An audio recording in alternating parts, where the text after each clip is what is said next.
Итак, господа фрилансеры, для вас у меня отличная новость. Грузия открывает свои границы для некоторых категорий иностранных граждан, а именно сейчас Координационный совет Грузии принял решение разрешить въезд иностранным гражданам, которые являются фрилансерами, то есть те, которые работают не по найму, а работают в свободном полете. То есть, в принципе, если вы можете вести удаленно свой бизнес, если вы работаете независимо от нахождения, то вам грузинские власти и Грузия как страна распахнет свои объятия и разрешит вам пребывание здесь от полугода. Это очень классная новость, и почему? Давайте разбираться.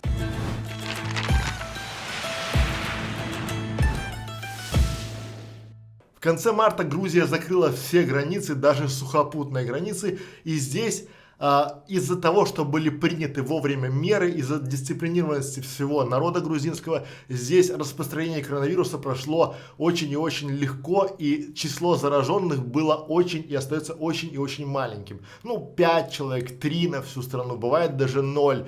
И здесь очень классный климат, очень классные люди, и я очень сожалел, что некоторые из моих друзей-фрилансеров не могут сейчас приехать в эту страну, потому что она была и остается сейчас закрыта для иностранных туристов. Вот сейчас середина лета, и здесь по-прежнему не пускают иностранных туристов. С одной стороны, хорошо. Пустынные пляжи, пустые рестораны, но я понимаю, насколько это все сказывается на экономике Грузии. Что пустой ресторан – это кризис для полного бизнеса этого владельца ресторана. Когда туристическая отрасль полностью отмирает, власти Грузии принимают решение, вот с моей стороны, с точки зрения правильное решение, это привлечь сюда фрилансеров. Почему? Потому что фрилансеры – это те люди, которые арендуют помещения.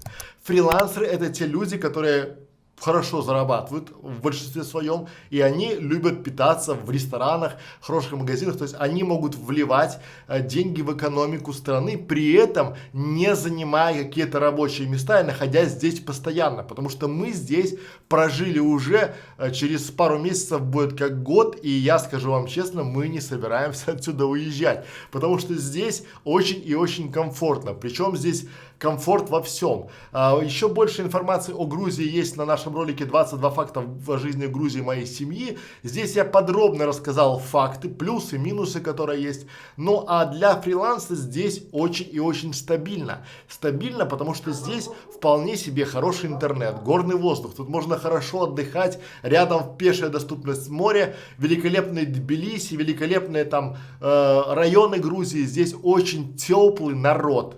Здесь вот душевно теплый народ, и здесь после тяжелой работы на фрилансе, на удаленке, после когда вам заказчик выносит мозг, здесь вполне себе можно хорошо релакснуться. К вашим услугам огромное количество классной мест, где можно отдохнуть, как уединиться в горах, так и побыть в шумной компании, полежать на пляже или сходить в горы, побывать на старинных крепостях, поесть в монастыри. Здесь огромный классный ботанический сад. Вот, ну, тут в принципе все сделано для того, чтобы вы, друзья, отдыхали после работы. И я очень надеюсь, что власти Грузии, более того, они еще сделают что-то типа свободной какой-то экономической зоны, чтобы фрилансеры не только приезжали сюда тратить свои деньги, но и могли здесь зарабатывать. Кстати, открыть здесь свое ИП гораздо дешевле, быстрее и проще, чем в Беларуси там, да, или в России. Но об этом попозже. Сейчас это просто как решение, опять же, как это будет выглядеть законодательным актом, то есть что необходимо будет